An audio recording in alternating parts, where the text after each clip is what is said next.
Hey ladies, are you feeling overwhelmed by hormonal changes?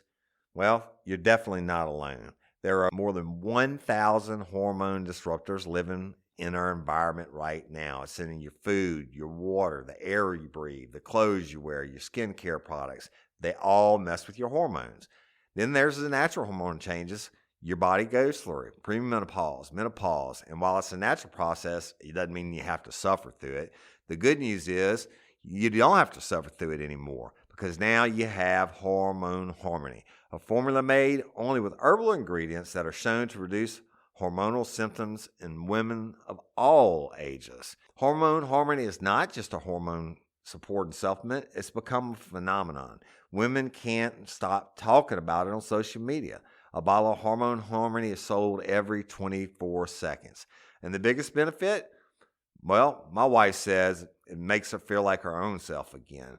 And that's what women mention over and over in the reviews. And there are over 30,000 reviews for Hormone Harmony. And for a limited time, you can get 15% off your entire first order at happymammoth.com. Just use code RLRC at checkout. That's happymammoth.com and use code RLRC for 15% off today. That's happymammoth.com and use code RLRC. Hello, it is Ryan, and I was on a flight the other day playing one of my favorite social spin slot games on ChumbaCasino.com. I looked over at the person sitting next to me, and you know what they were doing? They were also playing Chumba Casino. Everybody's loving having fun with it. Chumba Casino is home to hundreds of casino-style games that you can play for free anytime, anywhere. So sign up now at ChumbaCasino.com to claim your free welcome bonus. That's ChumbaCasino.com and live the Chumba life. Sponsored by Chumba Casino. No purchase necessary. VGW Group. Void where prohibited by law. 18 plus. Terms and conditions apply. Listen to that. Nothing beats a vinyl. Some technology just stands the test of time. Our technology not only brings the cool, it also brings the heat. At Mitsubishi Electric, we've been mastering and innovating heat pump technology since 1970. EcoDan, continued innovation in heating for home and business. Mitsubishi Electric, changes for the better.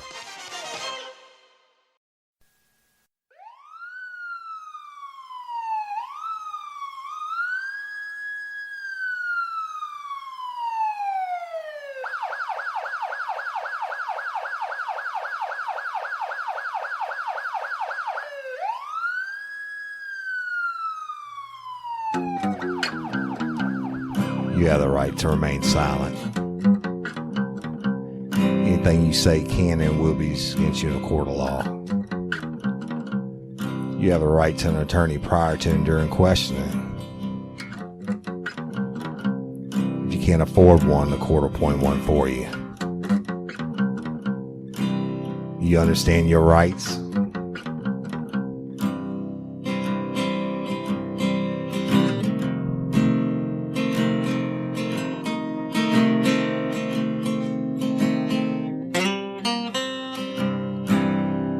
Warning. Each episode of Real Life, Real Crime, the podcast, will contain descriptions of acts of violence or of a sexual nature and are for people that are 18 years or older. Heed my warning, people. I do not get the facts of these cases off the internet or from some television show. These facts I'm retelling were presented to me by the victims of the crime or the perpetrators who committed the crimes. My descriptions of the crime scenes are what I saw with my own two eyes. If you are going to get offended, turn this podcast off now. Thank you. Hello, everybody, and welcome to this episode of Real Life, Real Crime, the podcast. As always, I'm your host, Woody Overton. Thank you all for joining us today for the conclusion of What Happened to Jackie. I want you to stay tuned at the end of today's episode of What Happened to Jackie. I'm going to have some announcements as usual and some shout outs, but I'm also going to be promoting podcasts. So y'all listen for those promos at the end. They're good podcasts and interesting. I think you'll like them. Look them up, subscribe, leave them a review, go to the social media and let them know that Woody with Real Life, Real Crime, the podcast sent you. All right, so let's get started. When I left you last, I had arrested Boudreaux after getting a confession from him that he had done sexual things, really classified as sexual battery, even though it could have been classified as a rape because of the digital penetration of the vagina with his fingers, but I knew that really wasn't going to fly. Anyway, book him in and go back to the sheriff's office. And now we're waiting in this case, right? We have to wait for Jackie to die. Unfortunately, I mean, we called and got updates on her and they were like, no, there's no way she's going to make it, right? And so when she dies, I mean, of course, we'll try to get a murder warrant and proceed further from there and just keep working the case. And I think we were waiting on some phone records to make sure she had actually called him at his work, like he said she did that night, about a party or whatever, and see who else she might have called, because we had to start excluding other people from having contact with her that night. And of course, as you know, we were screwed on the injuries, the bruises and the scratches, because Boudreaux did not confess to those, and that emergency room doctor locked us out of the room, and he stated she had no injuries and that he had examined her. He just lied to us, I guess. I can't imagine that she got all that inside the hospital, right? But whatever. So meanwhile, a couple of days went by and Chuck Watts calls me and he says, hey man, we got to go back to North Oaks for Jackie. I was like, what happened now? He said, I do not know. He said, but the head of the ICU, the same doctor that did the examination with us and when we did all the photographs, he's calling for a meeting with you and I. And I was like, oh shit. He said he has some information, but we needed to come over so he could explain it to us. I said, all right, so you want me to meet you out there? And he said, yeah. And then I forget where I was or where he was, but we drove to Hammond, to the hospital, and we met and badged our way up to the ICU unit. And when we got there, he had told us to ask for him specifically. And we did, and we called him. He came out and got us and took us into the administrative side, to his office, his private office. And he said, y'all, I mean, I thought we were going to see something else on Jackie, but it wasn't to be the case. And so he brings us in and, he asked us if we found anything out. He's a really caring guy. I mean, he's the exact opposite of that turd from the emergency room, that doctor, right? This guy really wanted justice for this beautiful young lady. And he was like, can you tell me what's going on? And I told him, so we made an arrest, but it was for sexual battery. And I explained the situations, and we got him to confess, or I got him to confess to masturbating over and penetrating her digitally with his fingers and messing with her breasts, et cetera, et cetera. So I told him all about it. And he said, this is so strange and so bizarre. And I'm like, what are you talking about? He said, well, time was going by, and he said, we keep monitoring her and, sent her for, I forget if it was CAT scan or MRI, whatever, y'all. And you have to forgive me again about my medical terminology or the lack thereof. But he said, I sent her for whichever one it was. I think it was a CAT scan to check like her, head for brain activity or whatever the reason was. He sent her in for this test, right? And he said that when the results came back, that she had what they call, in layman's term, they call free air inside of her head. And I'm like, I look at Chuck and he looks at me. I'm like, okay, if that's layman's term, we're screwed because we really don't know what you're talking about, Doc. He said, well, I don't know how to explain it to you, but let me tell you what I found. He said when the results came back and we could see there was free air getting inside of her head. He said, but when I say free air, I mean, air that's not coming in through her mouth or her nose, not going through the regular systems.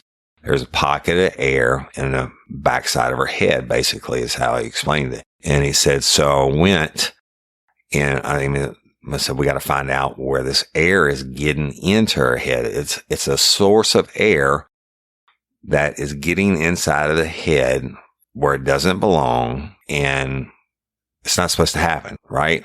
So he said they went back and re-examined her. I remember she had this long, long, beautiful blonde hair, and it was thick, like super thick. And he said we went back and they re-examined her, and they got into her hair, the thickness of her hair, and they shaved it up to look at the base of her skull. And once they removed the hair, they observed a perfectly round hole in the base of her neck. I mean, at the back, if you touch the back of your head, it's not at the base of your neck, at the base of your skull.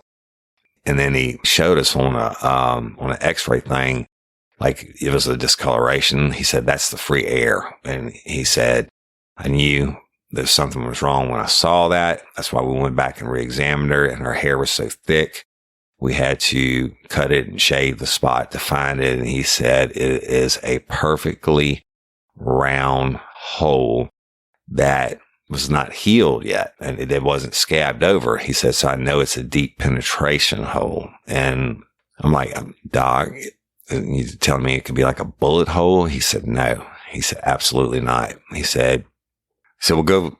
He said, I'll let y'all take a picture of it in a few minutes. He said, I want you to understand what you're looking at before we go in there.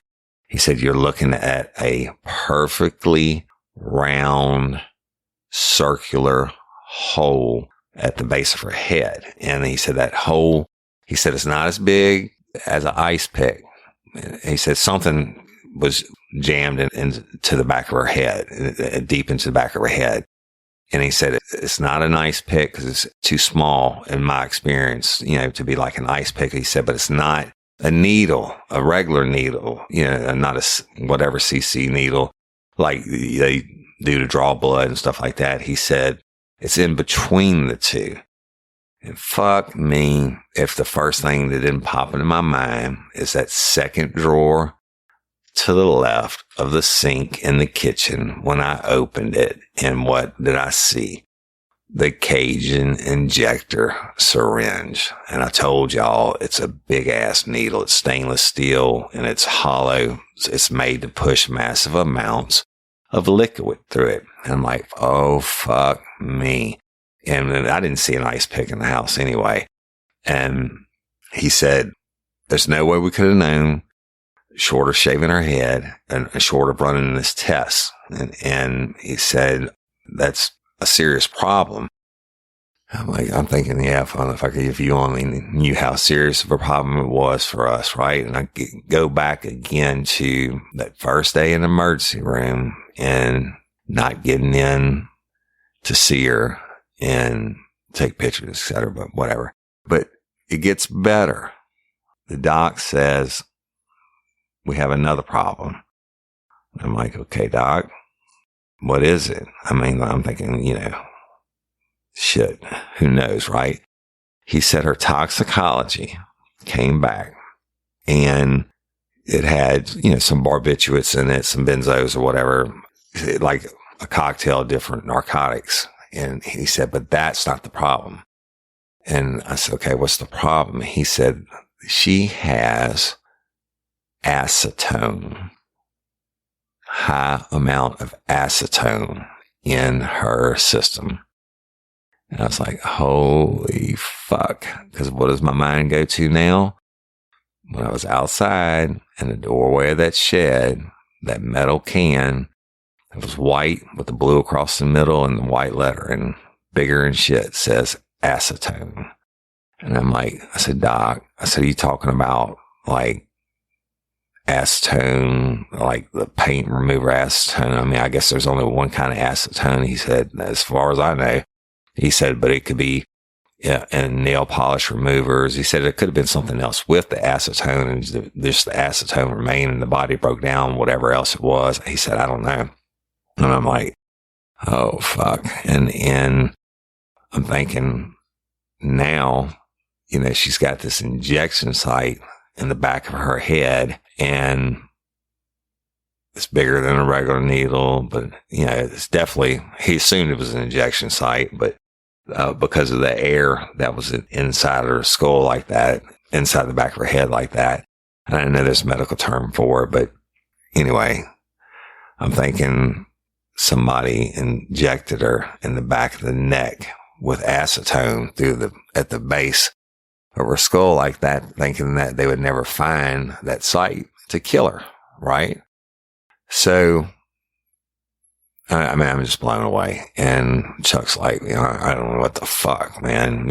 And the doc takes us down to see her, and she's still hooked up to the machine, but now her long, pretty blonde hair is gone, and they had shaved it and turned her over and shows us the spot. And sure enough, a photograph, and it was a perfectly little round hole. And he says, so that's where the free air was injected into the head, or, it was pushed in through that spot. And he said, you needed to know about it. And he said, I think this is important. He said, I can't tell you that the acetone was injected into her, but I can tell you that I've never seen acetone in a person's bloodstream like she had in hers. And I can tell you that appears to be an injection site, because that's where the free air got inside of her head.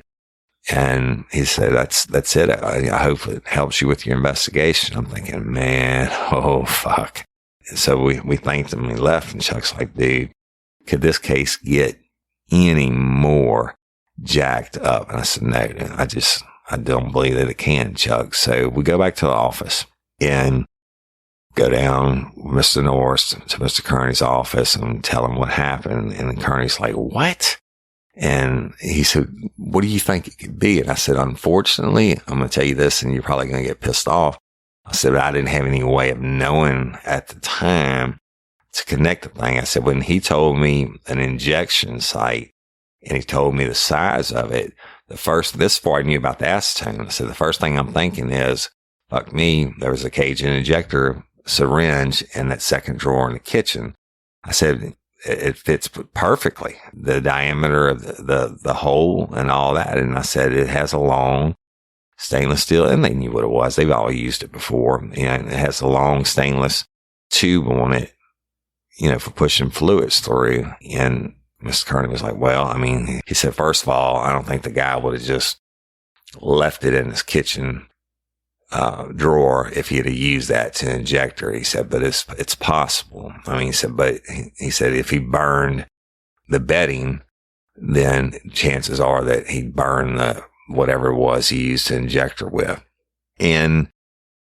But I said, well, maybe not, Mr. Kearney. He said, why don't you think so? I said, well, I fry usually a minimum of 3 turkeys every Wednesday before Thanksgiving. And back then, I used to give them out as gifts, but now I do it, my family and extended family and nieces and nephews, and I'll go to my parents' house. And on Wednesday evenings, I spend like 5 hours frying turkeys. I said, but the thing is, I buy 1 bottle of Cajun injector, Creole garlic butter for each bird that I inject. I said, but guess what? Each one of those bottles comes shrink wrapped with the Cajun injector needle and syringe attached to it. I said, so chances are that, he could have had more than 1 of the Cajun injector needles. I said, I have 3 a year just for Thanksgiving alone. So I don't know. It's just bad. I said, but Mr. Kearney, it gets a little worse. And he said, tell me. And I told him, I said, she has acetone in her system. He said, what? And I said, yeah, high amounts of acetone. And he said, paint thinner? I said, yes, sir. And the doctor said it was off the charts. Like, I mean, he'd never seen that. And he said, well, was it enough to kill her? And I did ask the doctor that, y'all, would it have been enough to kill her or put her in a vegetative state? And he said he just didn't know. I mean, you'd have to hire some type of chemical expert to do the breakdown on amounts, et cetera, and what it could do to the body. So, I mean, it's just not something they ever see. Acetone. Yeah, I mean, nobody is going to drink acetone to get that amount in their bloodstream, right? He said, we just don't see it. We just don't know. And I don't have an answer for you. That's something a forensic pathologist is going to have to look into. I just can't answer it. He said, but I can tell you this. It certainly didn't help her situation by having a large amount of acetone in her system. And so I told Mr. Kearney, I said, I have a photograph of the shed. And because I had checked it out, y'all, when we got back from the hospital, I went back to my crime scene photos. I did not take a picture of the cage injector needle in the drawer because I didn't think it was relevant. But I did take a picture in front of the shed, and that metal can, you really can't see what it was, but the metal can was in the doorway. You could see the blue and white, but the labeling was turned to the side. And I said, that can right there, Mr. Kearney, I said, it's a can of acetone. He said, oh, he just leaned back and he's shaking his head. And he said, why do you think that would be in the doorway of the shed? Because I showed him the other pictures of the contents inside the shed. And I said, I don't know, Mr. Kearney, in my mind's eye, I would say that shed being raised off the ground like that, if someone was walking by and didn't want to take the time to go into the shed, they set it on the steps. So the next time they come in to the shed, they can put it up or whatever. Or maybe they forgot about it. So I don't know. I mean, I'm at a loss. And he said, you need to go back out there and see if that acetone is still there. And he said the cage injector, I mean, he said it's pure speculation that the one in the drawer to me, y'all, looked like the ones in my drawers at the house. I ripped the first one. Say I have 3 bottles of marinade. I ripped the needle off the first one, and I don't jack with the other 2, right? I just use the same one because it's the same marinade going in 3 different birds rather than, because you have to screw the syringe on the end of the plunger thing. It doesn't come fully assembled. But the one in Boudreaux's deal was fully assembled, you see? So I don't know. He said, I don't think you waste your time on getting the cage and injector. We'll never be able to prove it.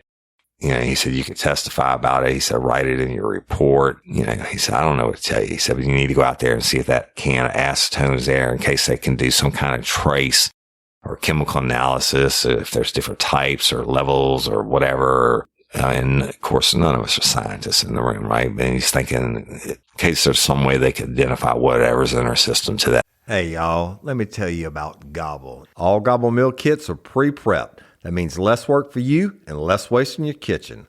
Their meal kits include everything you need so you can save time at the store or just skip that trip entirely. I got the box in and I had 3 different meals. I had a Kung Pao chicken, crispy fish tacos, and a beef bourguignon, however you say it. But let me tell you about the classic beef bourguignon. Look, it came with beef pot roast and a beef broth concentrate, red wine demi-glace, cremini mushrooms, cipollone onions, mashed potatoes, baby carrots, and rosemary thyme butter. It was so easy to make. Literally like 15 minutes it took Cindy. And let me tell you something, all the dishes were fire, but this thing was like a taste explosion in my mouth. It's just unreal. We've got to spend more time together and more time doing the things we love because everything came in this one single box right to my door. So see what a difference Gobble will make for your household.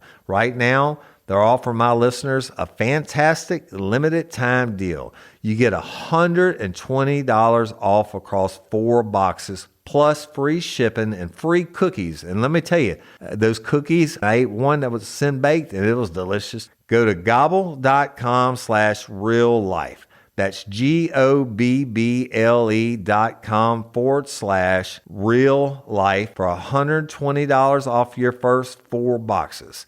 This offer is not available on the home site, so don't miss out. This is genius. It's taste explosions in your mouth like you never had. Hey, y'all, you want to set your child up for success? Is your child struggling with a specific subject or need help with the subject? Is your child ahead, not getting challenged enough in class? Well, IXL Learning is an online learning program that enriches your homeschool curriculum. It offers practice in math, English, language arts, science, and social studies while adapting to each child, meeting them where they are. Plus, IXL encourages students to become curious and empowers them to choose how to learn. Look, we homeschool our son. No doubt about it. He's more of a visual learner, and we use IXL, and Cindy teaches him, and there are so many different benefits to the program. It adapts to exactly what he needs in different areas. So IXL is the perfect supplement to your homeschool curriculum. IXL offers interactive practice problems, educational games, lessons, and video tutorials for every topic you're teaching at home. It's easy to use, time-saving. Everything on IXL is organized by grade, subject, topic, and subtopic, making it simple to find activities for the exact skills you're covering. IXL offers instant feedback and explanations of new topics as kids use the program. Kids can explore any topic in any grade level. They aren't forced into a single learning path like they are on other programs. If you're homeschooling your child because they were falling behind or because they were too far ahead like our son, IXL is a great program to help them get the exact support they need. Kids love IXL's positive feedback awards and educational games. IXL is trusted by 15 million students worldwide and has proven to improve performance in over 75 scientific research studies. Make an impact on your child's learning. Get IXL now. And Real Life Real Crime listeners can get an exclusive 20% off IXL membership when they sign up today at IXL.com/today. Visit IXL.com/today to get the most effective learning program out there at the best price. And don't forget, Real Life Real Crime listeners get 20% off. Y'all, we really do use this product, and it's been a godsend. That can of acetone, he said, I know it's a long shot, but you got to go try. So I did. Chuck and I rode back out to Boudreaux's house and get there, and his vehicle wasn't there. His truck wasn't there. So I was actually just going to ask him, and I'm sure he wasn't happy with me after I arrested him, but I was just going to ask him, could we have it? And if he said no, then I was going to get a search warrant. I didn't want to waste. Actually, it was Chuck, that some of the good old detective. He was like, we need to get a search warrant. He said, fuck that. Let's go out there and just ask him. I mean, if he doesn't know anything about it, then he'd probably just give it to us, and we don't have to waste 3 hours getting a search warrant for it. I got so much great information from Chuck Watts and the older detectives, and I gleaned the best parts of them that I could and try to mold it into myself, right? So we go out there. Boudreaux's vehicle is not there. And I said, well, you know what, Chuck? I'm just going to go around the backside of the residence. Maybe he's in the backyard. And I kind of winked at him. But what I really did is I went around because I knew the shed was in plain view there of the back door. And I was able to see when I went around to the back door to knock on it, if you will. But when I looked at the shed, the acetone can was not there. I don't know. What do you do, right? So we go back, and I mean, this case is just couldn't be any more bizarre or stranger than it already is. Now, you know, we have the sexual battery, remember, battery in Louisiana under the Napoleonic Code of Law is opposite all the rest of the states. Everywhere else, the unwanted touching is an assault. And in Louisiana, your assault is a verbal threat, and the battery is unwanted touching. So we had that. And of course, Jackie still wasn't dead. And we're at a standstill. We're waiting. We're praying maybe DNA comes back or something happens or whatever. And meanwhile, within a week, probably less than a week, I got a subpoena to go to court, which is nothing new. I mean, I would probably have 3 or 4 cases a day on most days on motion to suppresses or probable cause hearings, etc., because I arrested a lot of people. But I got one for Boudreaux. It was for 9 o'clock in the morning, which told me he wasn't locked up. If he was locked up and he had not made bail, then it would have been at 1 o'clock, because the people that you lock up and that stay locked up, they bring the inmates over at 1 o'clock for their hearings, whatever it may be, bond reductions or motion to suppress or probable cause hearings or whatever. So 9 o'clock in the morning, I'm like, all right, that morning comes and I get there at 8 and I'm having my coffee and the door opens. I'm sitting in the general bullshitting in the general detective office, and the door opens and A. Wayne Stewart walks in. Now, let me tell you about Mr. Wayne Stewart. He was, without a doubt, the best criminal defense attorney in Livingston Parish. Okay. And the only one other attorney that was on his level of skill in the criminal defense world was Mr. Mike Thiel. And Mike Thiel actually taught me criminal justice in college. And I think later on, in later years, they would go on to join firms, if you will. And before both of them had some problems with the law. But Wayne Stewart was a character, and his office was right across the street from our entrance for the courthouse where we went to the detective's office. But he's always smiling and joking and whatever. But let me tell you something. He's a shrewd little fucker when it came to court, and he was really, really good. I wasn't intimidated by him. I mean, I spent more time on the stand than most lawyers ever spent in the courtroom in their entire career. I mean, I was constantly on the stand, and I've been against Wayne many, many times in many different cases, and I hadn't lost to him yet. But he walks in, I say, hey, Mr. Wayne, what you doing? He said, I just want to see if you were here. I'm like, me? He said, yeah. I said, why? He said, you got your subpoena for Boudreaux? And I said, yeah, I did. I said, he hired you? He said, yes, sir, he did. I said, fuck. And that's what I'm thinking. I didn't show it, right? Never let him see you sweat. But I'm thinking, oh, man. Because this day, he was so good, y'all. And I knew for him to take the time to come up there just to see if I was there, he was hoping, first of all, that he would get lucky and win, because I wasn't going to show that wasn't going to happen, right? And then, but for him to come up there and see if I was there, I should he didn't do that on murder cases we had together. So I knew something was up. I just didn't know what it was. And he said, well, okay, man. He said, we'll see you down there. And I said, yeah, I'll be there, Mr. Wayne. And then he's bullshitting around. He always, jokes with us, etc. But everybody knew. I mean, you don't want to call it, I want to call him slimy. But if you ever get the defense attorney in the movies, the slimy defense attorney or whatever, the sneaky win at all cost guy, that was Wayne Stewart. And that's why he was the best. And I mean, he just was. I mean, he won a lot of shit, and he won a lot of cases. And in most of the cases he won, didn't have to go to trial because he beat the cops on the stand and on the motion to suppresses and the probable cause hearings and getting things thrown out and stuff like that. But when it came time for a jury trial, he's the best. He worked the jury during voir dire. That's jury selection, whatever. I guess it's a Napoleonic code, law term, a French code, voir dire. But he worked the courtroom from the get-go, and he worked the juries. And I knew I was up against the best on Boudreaux. And the worst case that I'd ever had y'all know why. I mean, you know everything about it, right? So we'll go down to the courtroom, and let me explain to you how it works. And it was in the big courtroom, and you have all your general public seating, which, I mean, is in the middle. It's like church pews all the way across. And then if you walk into the courtroom, you have all the middle seating, and there's aisleway on the out-hand side of this massive long pews that are in the middle. The walkways on either side of the courtroom. So you walk down the right aisle if you come in the right door, which you had to actually because they had a metal detector.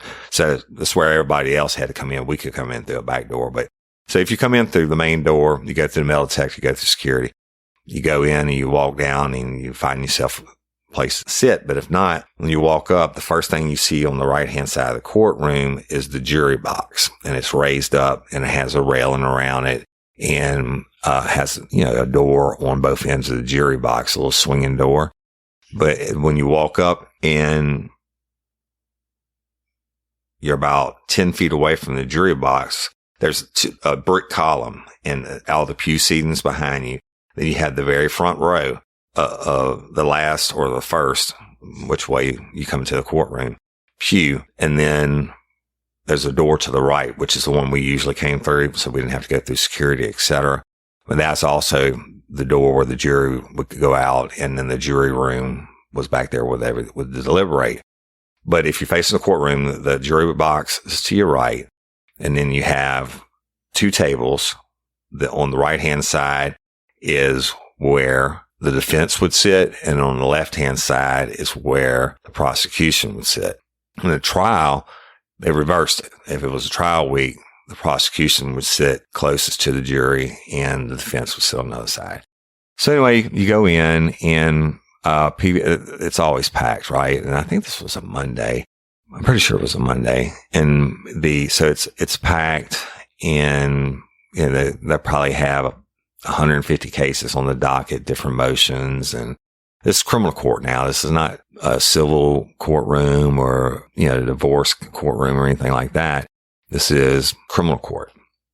We would go in and walk in and tell the district attorney we were there and go sit in the jury box. And if you look across the courtroom, then remember you have the defense would be sitting right there next to you, and then the prosecution. But on the other side, the district attorney's team would line up. And by team, I mean, you would have like the secretaries that would have the files, the victims advocate, just the different ladies that work for the district attorney's office. And then, of course, in front of that, you had the court reporter, and then the judge's bench and the witness stand.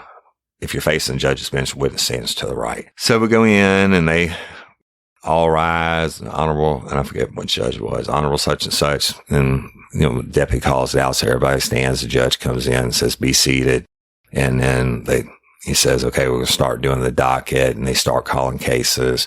And they, whatever it is, motions are heard, or court dates are set, trial dates are set. But usually the DA would try to get us out of there first because he knew we had shit to do. And so Wayne didn't get there till, he was like, he's always running late. And even though he knew I was going to be there, and it might have been kind of a mind fuck on his part to try to mess with me. But see, he comes in like 9:45 and court started at 9. And he comes in, and then it goes to the DA. It's like, hey, I got to be in court somewhere else. Can I go ahead and get mine out of the way? And the DA accommodates him because they work together every day. I mean, even though they were on the opposite sides, they didn't hate each other or anything. Wayne was a likable guy. And so anyway, they call a case. It's State of Louisiana versus whatever, Boudreaux. And Wayne stands up and says, Your Honor, Wayne Stewart for the defendant. And the DA stands up and says, DA, whomever for the state. And he said, Your Honor, we're here this morning on a behalf to hear a motion to suppress the confession of Mr. Boudreaux to Detective Overton. And in the motion to suppress, Mr. Stewart states that Detective Overton was wrong in getting a confession from him because Boudreaux had asked for a lawyer previously. And the judge tells him to proceed. And so the district attorney says, Detective Overton, we like to call Detective Overton to stand. So I get out of the box, I walk up, and I know I have to turn around and stand up and put my hand on the Bible and raise my left hand on the Bible, raise my right hand. And the lady, the court clerk says, you swear to tell the truth, the whole truth, nothing but the truth, so help you guys? Yes, ma'am, I do. And then they say, be seated. So I've done this 1,000 times. I sit down, pull the microphone to a comfortable distance to me, and turn to the prosecutor. And he starts with a basic question. Can you tell us your name? I'm Detective Woody Overton. And were you a detective on such and such date? Or where were you employed on such and such date? I said, Livingston Parish Sheriff's Office as a detective. And he said, can you tell us what happened with you and the defendant, Mr. Boudreaux? Did you arrest him on that date? I said, yes, I did. And they said, what for? I said, he gave a confession to sexual battery. And prosecutor says, No more questions, Your Honor. Well, let me explain something. And you've heard me talk about it in past episodes. This is simply a free shot at the defense attorney to try to do a couple things. One, to get just blind ass lucky and get the case thrown out, thinking that maybe I'm going to mess up on something or the judge is going to rule against me.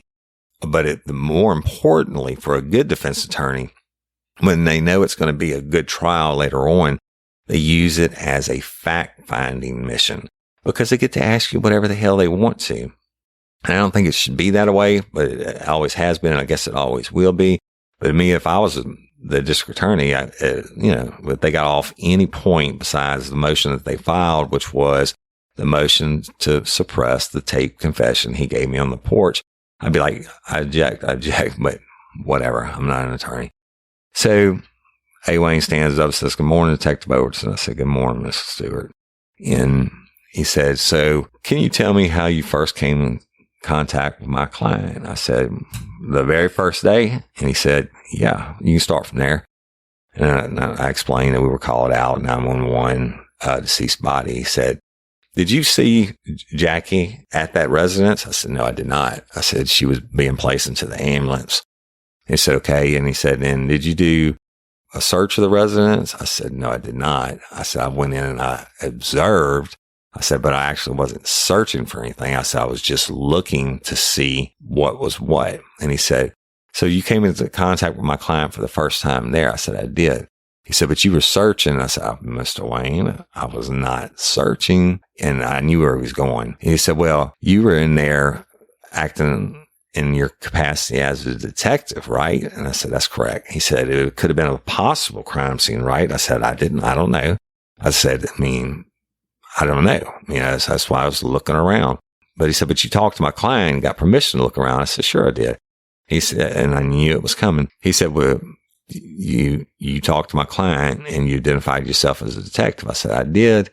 And he said, "Did you advise my clients of his rights when you identified yourself as a law enforcement officer?" And I said, "No, I did not." And I didn't have to elaborate, y'all. And I learned over the years, you don't get baited in to what they're trying to do. A. Wayne Stewart had a plan, and he was going to try to go through every inch of it. And he did. And he said, "Why didn't you advise him of his rights?" I said, "Because at the time it wasn't a criminal investigation." And he said, "Well, don't you think if you search a man's house?" I said, "Mr. Wayne, I told you I was not there to search the house. I was there to respond about what your client called in to be a dead body, which turned out to not be a dead," I was doing my fingers like quotations, "dead body." And I said, simply spoke with him, asked him what he found. He's the one that called 911, not me. He's the one that instigated contact with us, not me. I said, I was responding to it. I said, and he called and says there's a dead body. I did, we took a tape statement from him about what he found and, went to the hospital and continued from there. He said, "Oh, yeah, let's talk about that." And I'm like, "Oh, fuck, here we go." And he said, "When you got to the hospital, what happened?" And this is the point where I would have objected. This is a district attorney. I'd been like, "Your Honor, this is irrelevant as to the confession, right?" But the DA's got, other things going on, I guess.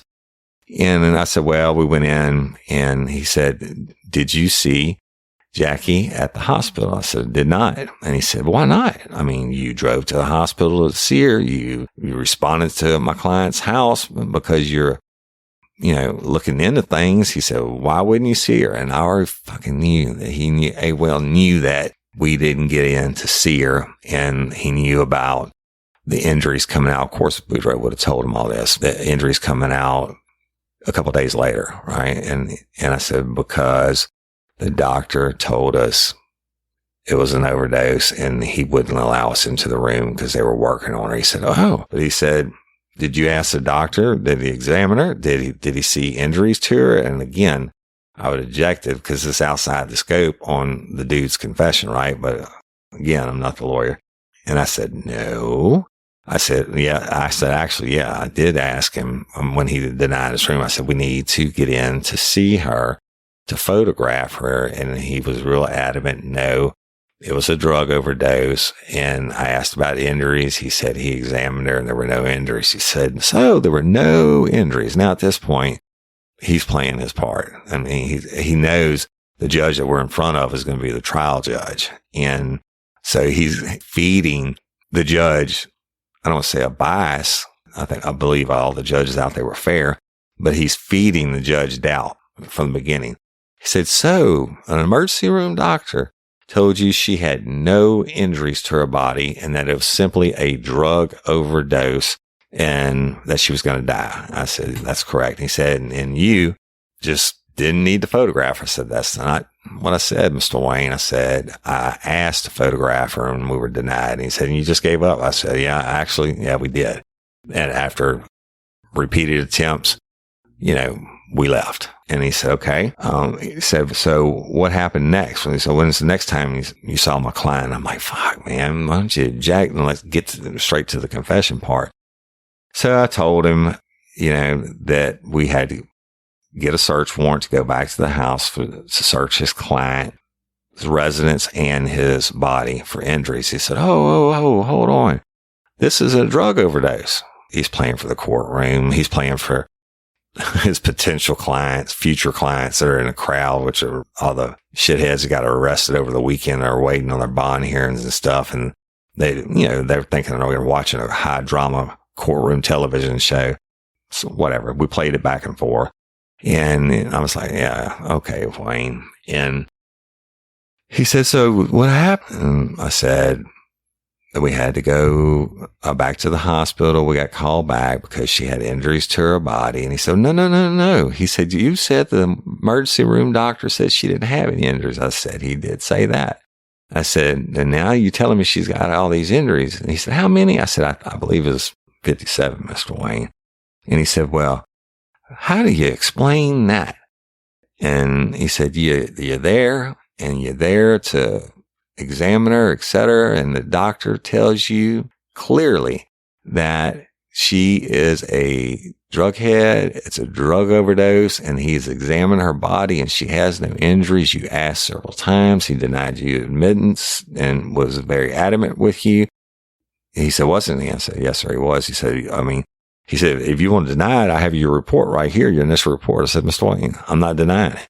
Yes, he denied us access to the room and he did say she had no injuries. He said, well, it's 2 days later and she's got 57 injuries now. And I'm like, yeah, that's right. And he's playing it up and he's mugging it up. So it goes on and on, y'all. And then he said, so you did the search warrant. He said, tell me what happened at the end of the search warrant. He said, did my client not ask you? Spark something uncommon this holiday with just the right gift from Uncommon Goods.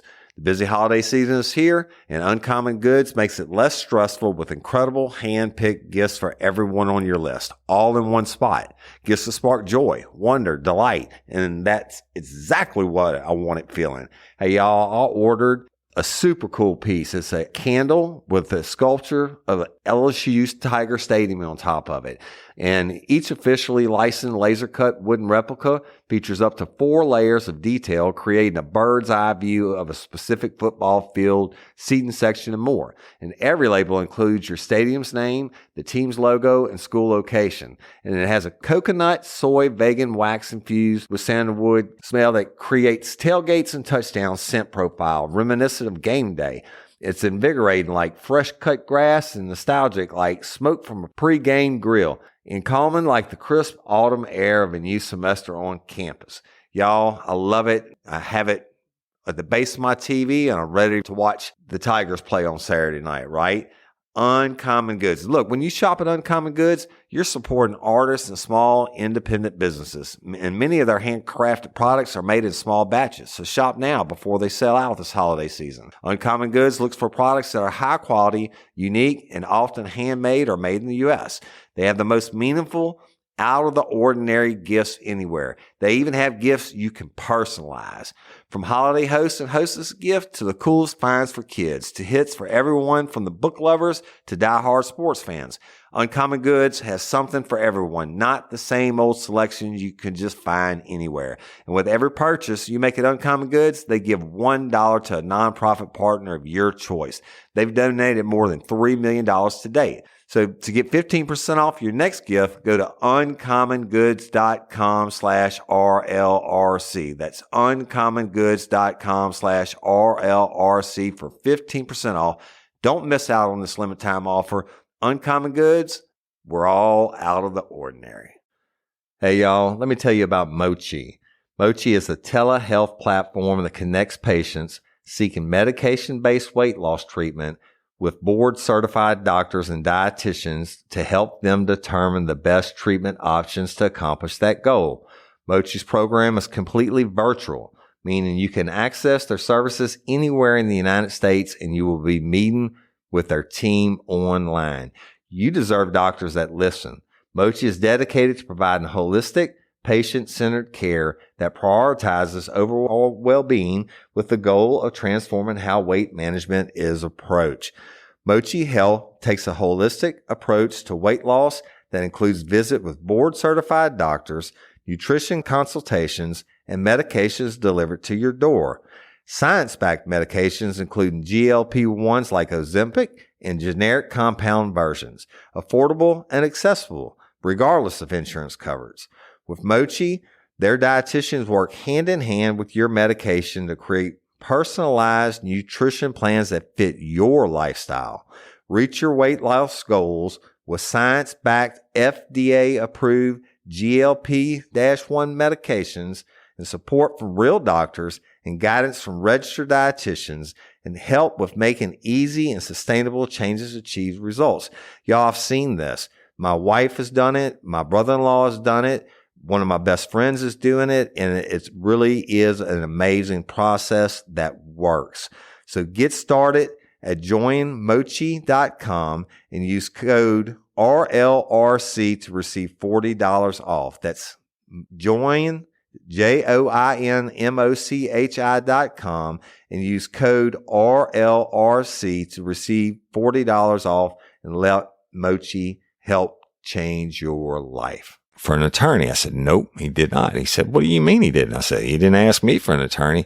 He said, did my client not say that he wanted an attorney? Did he not say that to you? I said, no, sir, he did not. He said, he most certainly did. I said, no, you got it wrong, Mr. Wayne. He said, how do you mean I got it wrong? I said, he didn't ask me. He said, oh, come on, Woody. And I was giving him back a little bit, right? And he said, well, then who did he ask? I said, it was, Detective Watson, Chief Deputy Kearney Foster that were interviewing him. He told them he wanted an attorney. He said, isn't that apples and oranges? I said, well, whatever. And I said, you asked me, or you made the statement that it was me. And I said, he did not tell me he wanted an attorney. He said, well, were you present in the residence when my client stated basically for y'all to get out and he wanted an attorney? I said, I was. He said, what'd you do? He said, didn't you continue to question my client, et cetera? I said, no, I did not. I said, I absolutely did not. He said, yes, you did. I said, no, I didn't. And he said, well, tell me what happened. I said, well, we were getting ready to leave. And I told Mr. Kearney that I just wanted to say something to Mr. Boudreaux. And he said, well, you know, you can't question him. He said he wanted an attorney. I said, Mr. Wayne, I didn't want to question him. He said, well, it doesn't make any sense that you want to go back in. I said, sure it did. And I said, I just want to talk to the man and as a human being. He said, oh, that's junk. He said, you wanted to question him. I said, I never asked him a question. I said, as a matter of fact, I didn't let him say anything to me. He said, well, what did you say? And I said, I went back in there and I told him, I know you're a man of faith and you better pray to God that Jackie doesn't die. Because if she does, then they're coming back with an arrest warrant for murder for probable cause, which is 50% plus one. I told him the exact conversation, y'all. I didn't lie. And he started jumping on it. Oh, don't you think that is shameful? You using God against this man? I said, I didn't use God against him. I said, I mean, he had crosses and he had the Bible and I asked him, was he a praying man and a man of faith? And he shook his head. Yes. He said, well, he did answer questions. I said, no, not verbally. He just shook his head. And I told him, don't answer that, So I said, and I wasn't in there for more than 3 or 4 minutes, and they came and got me. He said, you have a recording of that? I said, no, sir, I do not. I said, and he said, well, why do you think we should believe you? And I said, well, because I'm not lying to you. And I said, because I was not there holding a gun to your client's head when he called the sheriff the next morning and asked to speak to me. And he was like, oh, and then, and so he said, the next day, when my client told you things, he said, don't you think that he needed his attorney present? I said, no, sir, I do not. And he just went round and round about it. I said, Mr. Wayne, we can do this dance all day long. I said, why don't you just play the tape? I said, it's on there. I clearly asked him before I made entry into the residence, did you call for me? He said, yes. I said, do you understand that I can't talk to you without an attorney because you said you want an attorney? He said, I don't want an attorney. And I said, yeah, but you have to do a consent question, blah, blah, blah. I went through the whole thing and it's on there. I said, the one thing that can't get twisted around, Mr. Wayne, well, like you're trying to do is the truth. And that tape is the truth. Play it. And he said, Your Honor, I don't have anything further. Then the DA got up and said, Your Honor, I'd like you to listen to the tape. And that's pretty powerful moving shit. And once I was at the door and told him the part about the attorney, and he waived it and said he didn't need one, A. Wayne stood up and said, Your Honor, we withdraw the motion to suppress the confession. So all that was his fact-finding mission and his way to start planting the seeds in the judge's head, possibly to get a lower bail when Jackie died or whatever, that, somebody else could have really, and he did a great job. And I would have done the same thing if I was an attorney. And he's playing the future card is what A. Wayne was doing. And he wasn't worried. He knew that motion to suppress wasn't going to go through. That's why before it was played to the crowd about him sucking her nipples and fingering her and coming on top of her, I mean, he didn't even want that out there, and he didn't want the judge to hear that part yet, right? Because the judge has got 1,000 open cases. So before that part got to play, he withdrew it, and that was the end of that hearing. And you know what, y'all? I'm coming up on an hour, but I'm not going to go into week 4. We're just going to run this one a little bit long. We were a little bit late dropping the episode last week, so I'm not going to do it to you again. I'm going to conclude this story by telling you what happened next, which is absolutely nothing. And time marches on, right? So, I mean, I've got every day, I've got new victims and new cases and working and new bodies and new rapes, and, time marches on. Just because Jackie is in ICU doesn't mean other criminals are going to stop committing crimes. And I didn't hear anything else. And there was no more court dates. And it takes a long time to go to trial, y'all. There would have been no more court dates on that other than a status conference, is what they call it, a status conference. And then they would have set a trial date for Boudreaux. But basically the DA was waiting on Jackie to die also. And then, I just really slipped my mind and I went on working. And then 9 months later, Chuck calls me, and we weren't partners anymore. I had somebody I was training by then, probably, I think, Jim Rathman. Chuck called me, said, well, he said, we finally got it. I said, what? He said, Jackie's dead. I almost said her last name. Jackie's dead. And he said, the autopsy's tomorrow at 9. Can you do it? And I said, yeah, I'll do it. And so I show up the next morning and go in for the autopsy. And she had been housed in a long-term, they moved her out of ICU. She ended up being housed in a long-term home where, I don't know the parameters of it or how to define it or what you call those places where people that are in a vegetative state stay on life support. But I guess it was too cost prohibitive to keep her in an ICU. I don't know. But she had been moved to some other facility, and it took her 9 months to die, y'all. 9 months. And when they unzipped the bag and put her on the table. I'll never forget it. She didn't even look like a human being. She probably was like 125 pounds before. And I'm looking at like a Holocaust, a concentration camp, but worse victim. I mean, there was literally nothing but skin and bones. And you hear that term, but unless you've seen it, and then go look up the German POW concentration camps, Auschwitz, or Dachau is one I went to and visited. Go look up the people that are starved, where every bone, everything. I mean, there's literally not a piece of meat on this girl's body. And I think she weighed like 67 pounds or something like that. I mean, it was all bones and whatever fluids were left in her body. And the worst part was she had bed sores. And I know, when you lay in that spot for so long, they come in and they flip you a couple times a day and stuff like that. I mean, because you can't turn yourself, and the body just rots away on the spots that it's sitting. And God damn it. I guess because she sat so long, but even though they were turning her, she had huge, massive fucking bed sores. You literally could see bone in places, and the bed sores, y'all, is where the skin's rotted away. Look that one up if you want to have a shitty image in your head for the rest of the day.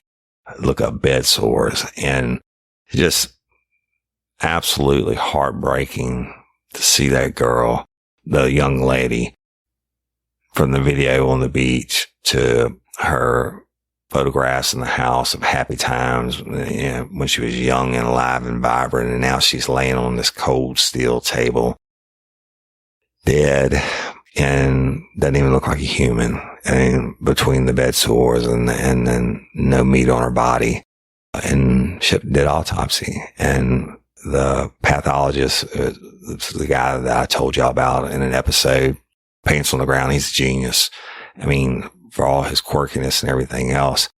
But it had been 9 months, and he had the toxicology. He knew about the acetone, but they did just work the body from head to toe. I told you about it. They scalp it out and they take the top of the head off and weigh all the organs and everything else. And he knew about the injection site in the back of her neck. And at the end of it, he just didn't have an answer. And he said, I just can't tell you. He said, I just can't tell you. And he said, I can tell you that I showed him, I brought all the photographs of the bruises and scratches. And he said, those didn't kill her.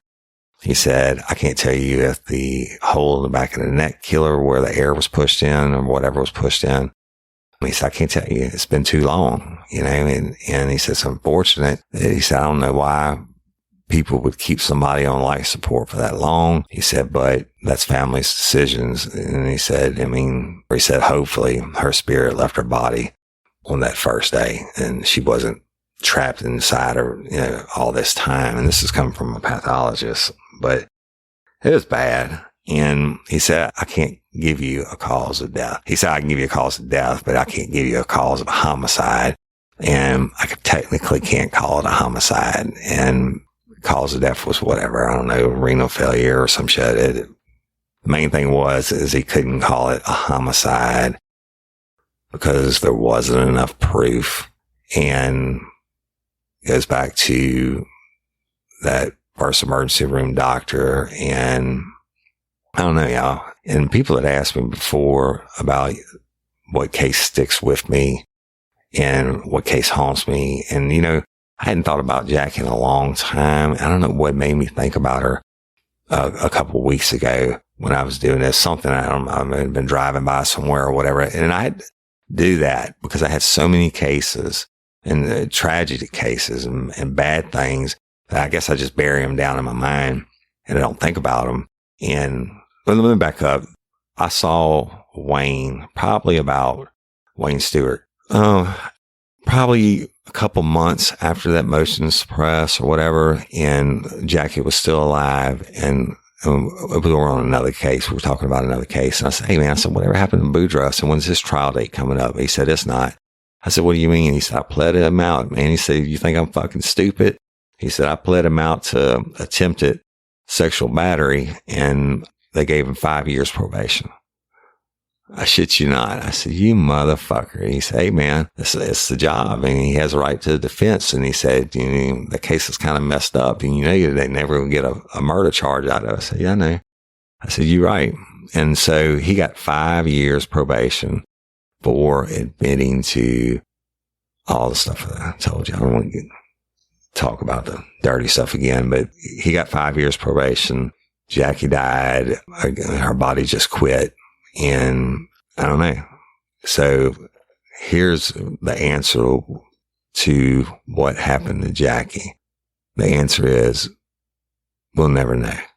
So I'm going to conclude the episode this time. I appreciate y'all for listening. I know it was a long 3-week deal. I didn't intend upon that, but I don't use scripts and I don't write notes and stuff. I just talk out of my head from memory. So I never know how long they're going to go because I never know what's going to pop into my head. But so I hope you enjoyed it.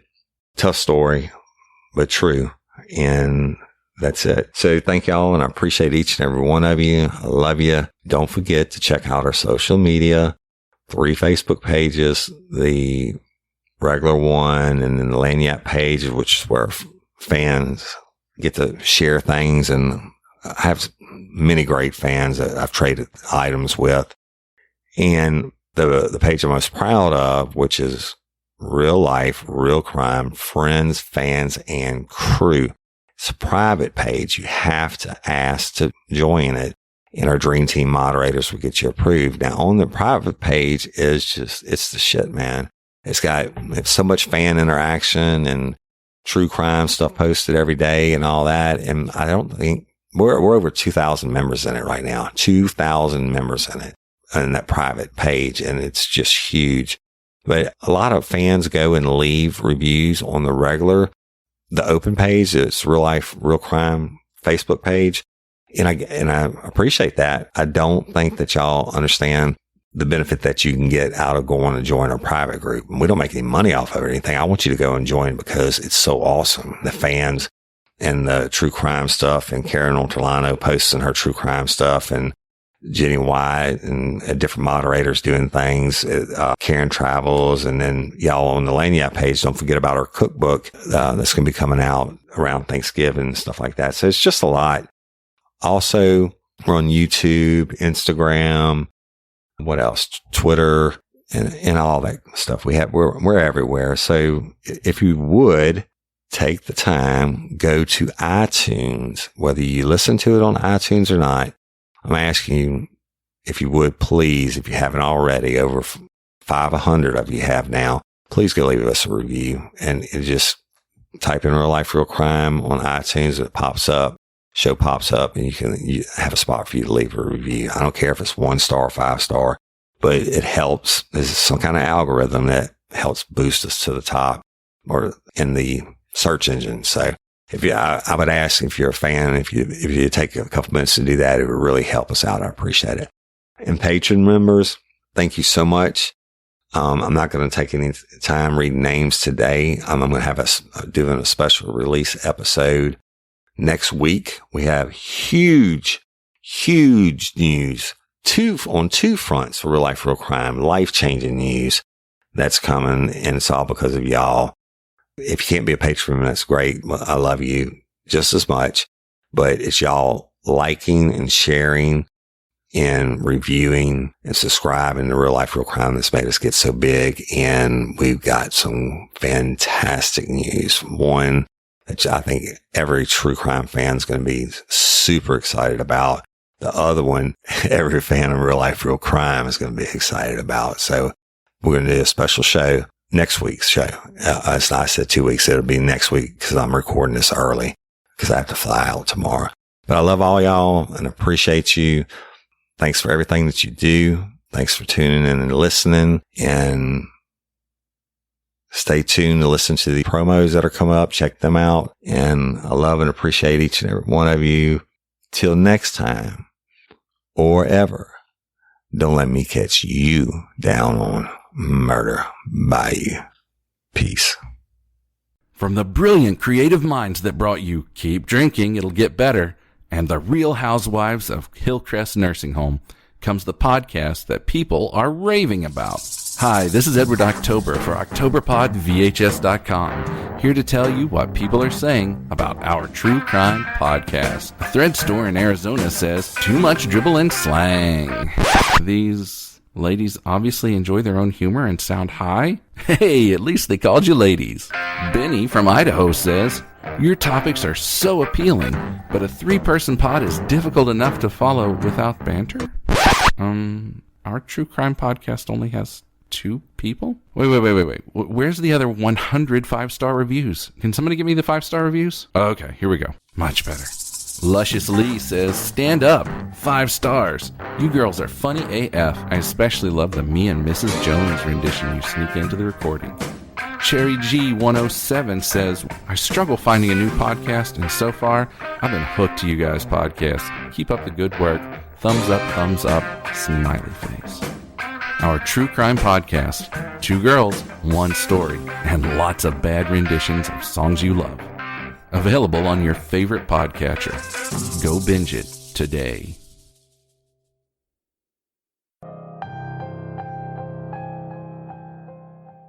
The neighborhood is unsafe, the streets unlit.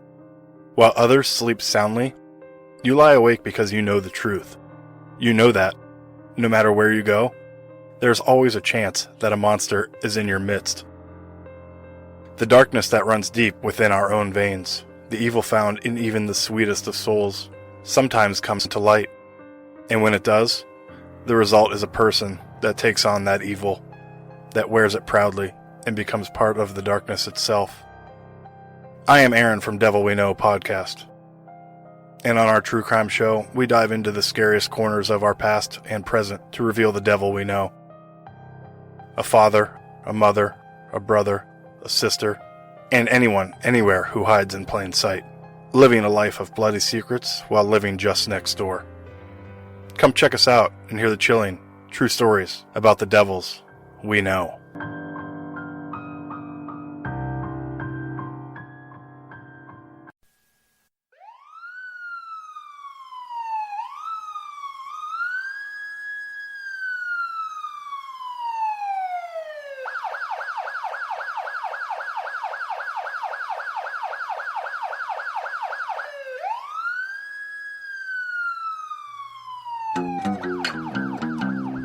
You have the right to remain silent.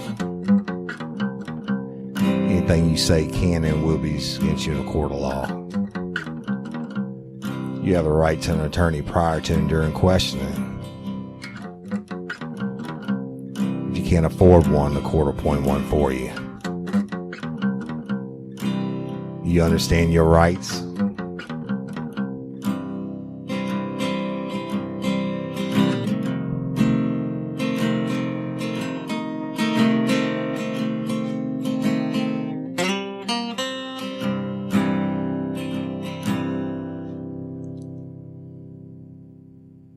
It is Ryan Seacrest here. Everybody needs some variety in life. That's what I love about Chumba Casino. They know how to keep things fresh and exciting. All their games are free to play, like spin slots, bingo, and solitaire. You can claim free daily login bonuses, too. And they release new games every week. So spice things up with ChumbaCasino.com now for your chance to redeem some serious prizes. Sponsored by Chumba Casino. No purchase necessary. VGW Group. Void where prohibited by law. 18 plus terms and conditions apply.